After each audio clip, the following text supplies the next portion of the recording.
Ya wasanii wa Bongo Movie, wasanii mnaojihusisha na sanaa ya Bongo Movie, ya movie. Kuna wasanii baadhi yenu siwaelewi. Kuna wasanii baadhi yenu sijui kama mnatafuta kufanikiwa nyinyi au sijui kama mnatafuta jamii kufanikiwa.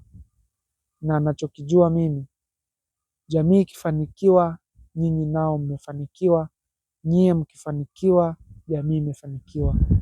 Kwa hiyo nafikiri msanii anatakiwa adili na jamii ifanikiwe, lakini pia na yeye afanikiwe, sio atafute kufanikiwa yeye peke yake. Namaanisha nini? Kuna movie moja inaitwa Bosi Mchawi.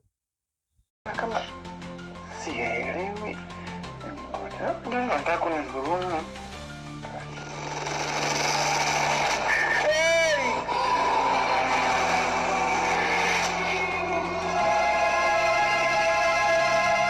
Bado naogopa tu.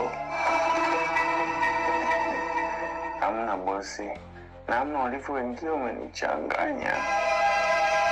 Hakikisha unafuata masharti ninayokupatia. Naye tumealikwa kwenda kuzimu. Nitakwenda na wewe.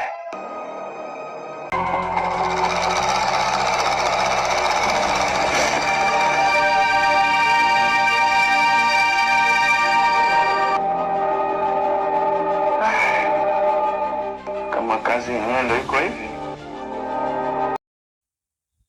Nafikiri kwa watu ambao ni wapenzi wa movie watakuwa wananielewa ni nini nakimaanisha. Lakini hata kwa ambao hawafuatilii movie, sio wapenzi wa movie, niseme kitu ambacho kinafanyika ambapo kila mtu atanielewa. Unakuta zinaigizwa movie ambazo zinahusu ushirikina na mafanikio, zinahusu uganga, zinahusu imani za kishirikina, imani za kishetani. Wanajaribu kutuonyesha kwamba mafanikio hatutaki kuyakimbilia. Mafanikio hatutaki kuyataka kwa sana. Ndicho wanachokimaanisha. Kwa sababu wanapokuja wakatuonyesha waliofanikiwa wengi, wamefanikiwa kupitia mambo ya ushirikina, mambo ya ushetani, mambo ya Freemason, kama Bosi Mchawi, kama ambavyo nimesema, ambavyo mmeona Bosi Mchawi ilivyo. Boss, uliniambia kafara ninayopaswa kuitoa ni kafara ya mtoto wangu. Sasa hivi unaniambia tena nimtoe mama yangu mzazi. Mimi siwezi. Mkataba uliosaini ulisoma vizuri. Kila mwaka unatakiwa utoe kafara. Na hilo kamwe halipingiki. Mimi kumtoa mama yangu mzazi siwezi. Kama ni hivyo, nitoe kwenye hicho cha matendo. Count me out. Siwezi kumtoa mama yangu kafara. Siwezi. Unamaanisha unachokisema? Unaweza masharti ya kujitoa? Niko tayari. Okay. Unatakiwa urudishe mali zote unazomiliki kutoka kwetu. Unaziona hizi pesa? Umetumia zaidi ya bilioni 10. Sasa ili kujitoa, lazima uzirudishe hizi pesa. Ni kwamba ni kama mnatuwekea hofu, mnatutaka tuzidi kuamini kwamba mafanikio ni kwa watu ambao ni wa ushetani. Na kama ambavyo nataka nipinge neno kuamini, hamtakii kutuaminisha hivyo. Na mnapowapa watu movie za namna hiyo, au jamii mnapoipa movie za namna hiyo, mnazidi kufanya waamini kwamba mafanikio, hakuna namna ya kufanikiwa isipokuwa umeenda kwenye ushetani, ambapo sio kitu cha kweli. Nataka nitoe ufafanuzi kidogo hapa kwenye mafanikio.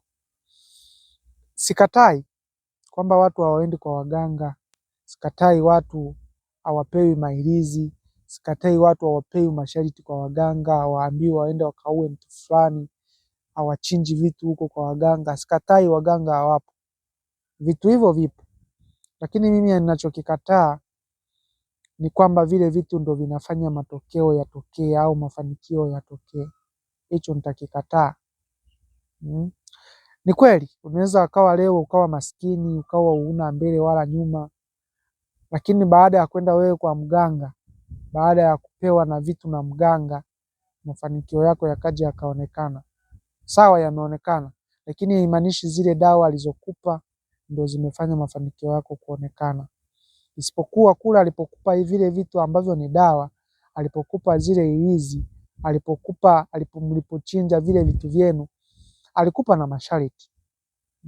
Unakuta mtu anapewa masharti, hataki kuvaa vizuri, hataki kula vizuri, hataki kusaidia ndugu zake, anatakiwa alale chini. Sasa yale masharti ndio tiba, yale masharti ndio dawa.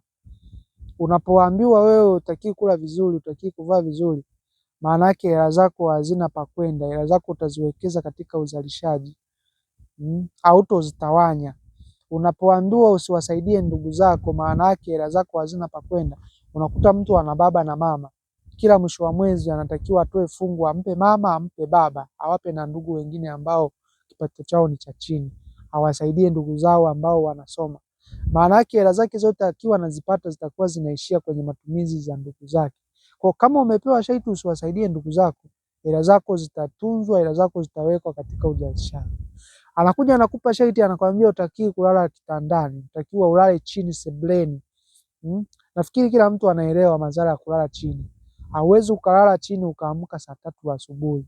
Hauwezi ukalala chini ukaamka saa 4, ukaamka saa 2. It means utakuwa unatamani ukukuche haraka. Utatamani uione asubuhi mapema kwa sababu mbavu zinauma. Na ukishaamka lazima utaenda kazini, ambapo mwanzo wewe ulikuwa unachelewa kuamka. Mwanzo ulikuwa unaamka saa 3, unafungua duka muda umeenda. Maana yake kuna mabadiliko yatafanyika baada ya wewe kulala chini. Kwa yale masharti ndio yanaenda kufanya kitu ambacho wewe ulikuwa ukifanya kabla. Kwa hiyo mganga yeye anachokifanya, anaiseti saikolojia yako, anaiseti akili yako, anaibadilisha saikolojia yako. Unapokuja ukapata yale mafanikio, unakimbilia kwamba waganga wapo, dawa zipo, uchawi upo, mafanikio lazima uende kwa mganga. Sio kweli. Ni hofu tu ndio inayokutawala, ni hofu ndio inayozuia mafanikio yako. Na anapokupa yale maelezo, unakuja unaamini kwamba hakuna yeyote anayeweza kuzuia mafanikio yako, hakuna chochote kinachozuia mafanikio yako. Kwa hiyo unakuwa hauna hofu, na kitu chochote kikitanguliwa na hofu hakiwezi kufanyika chochote. Lakini hofu inapoondoka ndo mafanikio, ndo kitu kinaonekana. Kwa hiyo nikirudi kwa wana sanaa wanaojihusisha na movie, hamtaki kutuonyesha kwamba mafanikio lazima twende kwa waganga. Hamtaki kutuonyesha mafanikio ni kwa wale ambao wametumia kafara, ambao wameenda kwenye shetani. Mnatakiwa mfichue mambo kama hayo. Mnatakiwa mbuni movie kwamba kuna watu wamefanikiwa na hawajaenda kwa waganga na hawajajihusisha na masuala ya kishetani.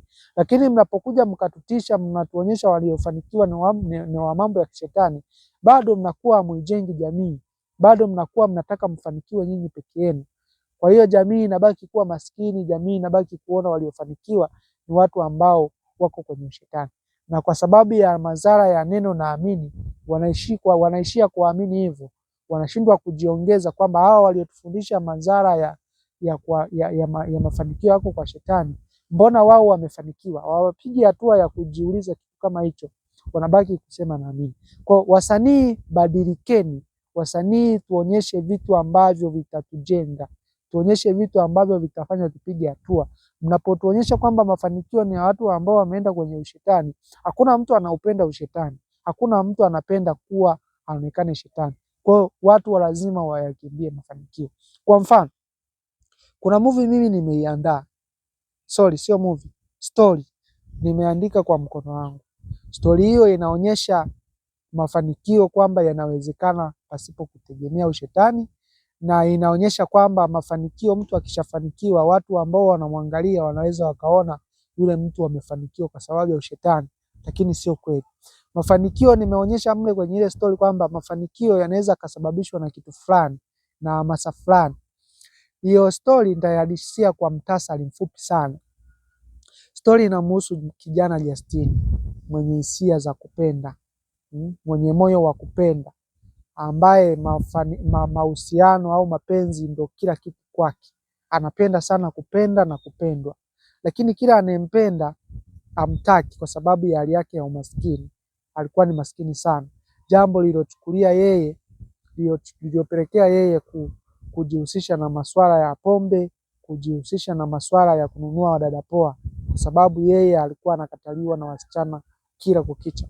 Jambo lililochukua siku moja yeye aamue kupiga kifua na kusema nitazitafuta hela kwa akili zangu zote, kwa nguvu zangu zote, kwa uwezo wangu wote, nitawaza pesa ili kusudi nije kuja kupata msichana ambaye ananipenda na mimi nampenda. Basi akaamua kupambana.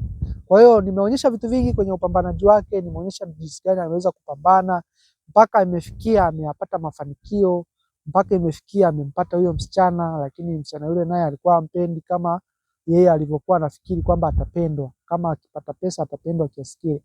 Lakini msichana yule baadaye alikuwa na mpenzi wake, akaja akamwacha, akarudi akalia kijana Justini, akaamua kwenda kwa bibi yake, kwa kijijini kwake, ambapo kijijini kwake familia yake ambapo ni mama yake na baba yake bado wao walikuwa wanamtenga kwa sababu ya mali zake, wakiamini mali zake zimepatikana kwenye ushirikina, wakiamini mali zake zimekuja kwenye mambo ya kishetani. Lakini bibi yake yeye alikuwa ana elimu ya kujua kwamba kitu kinawezekana pasipo kwenda kwenye ushetani, ambapo bibi yake alienda kumlilia akamwambia, bibi, ona sasa mimi nimepata pesa, lakini pesa hazijanisaidia kupata mtu ninayempenda. Kwa hiyo bibi akampa ushauri, akamwambia bana, akamwambia mambo mengi ambayo niliyaonyesha pale, mambo mengi sana ambayo yana elimu ndani yake, lakini kikubwa alimwambia utakiwi kupata msichana kwa kujionyesha wewe una pesa. Mapenzi sio pesa, mapenzi ni wewe jinsi ulivyo. Kwa hiyo Justini akaamua yeye atafute maeneo mengine, ajifanye yeye ni maskini, ajifanye yeye ana hizo pesa. Ndipo akaamua kwenda Kongo, ambapo Kongo alikuwa na ofisi yake ya madini kubwa, ambapo amemweka mdogo wake. Huyo mdogo wake ndo alikuwa anasimamia hiyo kampuni. Kwa hiyo akaongea na mdogo wake atatafuta kachumba ka ovyo ovyo apange pale Kongo, lakini baada ya kupanga Kongo atakuja kuomba pale ajira ya kufanya usafi.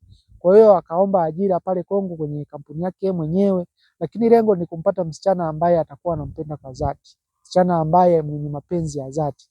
Kwa hiyo akaamua kujifanya hivyo. Katika pita zake akakutana na msichana, wakaanza mahusiano kwa sababu yeye alimuona ametulia yule msichana, mahusiano yakaenda, nimeonyesha vitu vingi humo katikati. Kwa hiyo baada ya hapo yule msichana akaingia kwenye mahusiano na akaamua kurudi huku sasa, ambapo kwenye makazi yake, kwenye nyumba zake za kifahari. Na msichana baada ya kufika kwenye nyumba ya kifahari akamwambia, mimi sihitaji mwanamume kama wewe. Umeona? Ni afadhali nife nikiwa sijaoa, nikiwa sijaolewa, nikiwa sina mtoto, nikiwa sina mpenzi, lakini kuliko kuwa na mwanaume design yako. Kwa hiyo yule msichana akamkataa. Akamkataa si kwa sababu amemdanganya, akamkataa kwa sababu ya zile mali alizozikuta. Yule Justini alilia sana mbele ya msichana akitaka kwamba amwambie kwa nini amemkataa, kwa sababu gani. Akamwambia, naomba unirudishe Kongo, siku nyingine nitakuja nikuelezee kwa nini. Ni nzuri sana, ni vitu ambavyo nimeonyesha kwa jinsi gani mtu anatakiwa aonyeshe vitu vya ukweli ambavyo vinajenga, ambavyo vinaleta matokeo. Kwa hiyo hii story natamani ningepata mtaji nikaitafutia movie, lakini story yangu inaona kama inahitaji mtaji mkubwa, inahitaji kuonyesha mafanikio makubwa. Kwa hiyo ninabaki nayo na naendelea kuandika na bado naandika. Kwa hiyo wasanii wa Bongo Movie, badilikeni. Onyesheni ukweli wanajamii kwamba mafanikio yapo. Mafanikio yanahitaji kushirikiana kwa kina, mafanikio yanahitaji umoja, mafanikio yanahitaji nidhamu ya pesa, mafanikio yanahitaji kujituma. Lakini msituonyeshe mafanikio ni kwa wale waliofanikiwa ni wa kishetani. Hapana, mnakuwa mjengi jamii, mnakuwa mnatafuta kufanikiwa nyinyi wenyewe na si kufanikiwa wote kwa pamoja. Inahitajika wanajamii tufanikiwe na nyinyi wasanii mfanikiwe. Jamii ikifanikiwa nyinyi mmefanikiwa, nyinyi mkifanikiwa jamii imefanikiwa. Nafikiri ni hivyo, asanteni.